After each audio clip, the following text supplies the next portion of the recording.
आधी रात का समय था।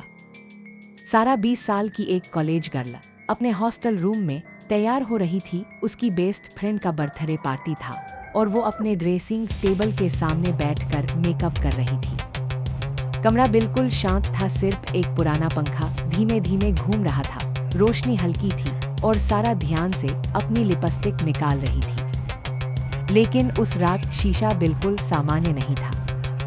सारा ने मस्कारा लगाया और जैसे ही आईने में देखा, उसने नोटिस किया कि उसका रिफ्लेक्शन सीधे उसकी तरफ घूर रहा है। रिफ्लेक्शन की आंखें झपक नहीं रही थी। सारा ने आंख झपकाई और सब कुछ नॉर्मल हो गया। शायद मैं थक गई हूँ, उसने हल्की सी हंसी निकाली।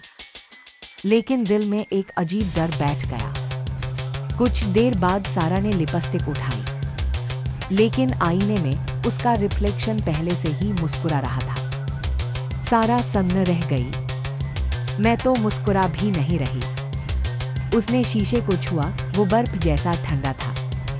बस इल्यूजन है, उसने अपने आप से कहा। लेकिन वो मुस्कान रिफ्लेक्शन के चेहरे पर चिपकी रही। सारा ने ईयररिंग पहनने के लिए हाथ उठाया, लेकिन रिफ्लेक्शन ने उल्टा किया, ईयररिंग उतारना शुरू कर दिया।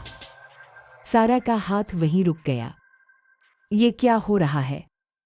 उसकी सांसें तेज हो गईं, रिफ्लेक्शन की आंखें धीरे धीरे काली और खोखली हो गईं और उसके होंठों पर एक अननेचुरल डरावनी मुस्कान फैल गई। सारा कुर्सी से गिर गई और जमीन पर बैठ गई। कमरा खामोश था। अचानक शीशे से एक फुसफुसाहट आई। मुझे बाहर निकलने दो, मैं तुम्हारी जिंदगी चाहती हूँ। सारा का दिल जोर से धड़कने लगा। उसने कान बंद कर लिए, लेकिन आवाज और तेज होती गई। एलएटी में आयोती। रिफ्लेक्शन ने अपना हाथ उठाया और शीशे को जोर जोर से पीटना शुरू कर दिया। ढक ढक ढके। सारा चीख उठी। डर के मारे वो तुरंत दरवाजा खोलकर हॉस्टल के अंधेरे कॉरिडोर में भागी। सिर्फ ठंडी हवा उसके चेहरे से टकरा रही थी। पीछे से शीशा टूटने की आवाज आई। सारा ने पलटकर देखा।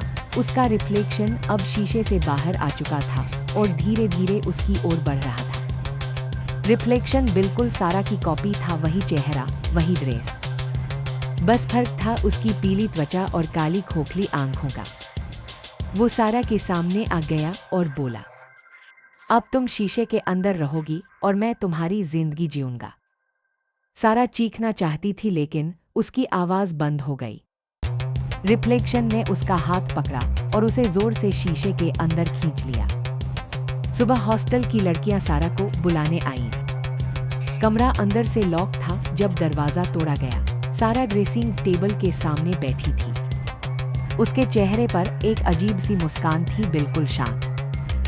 सबको लगा वो नॉर्मल है, लेकिन असली सारा अब शीशे के अंदर मदद के लिए चीख रही थी। जो बाहर था वो सिर्फ उसका रिफ्लेक्शन था।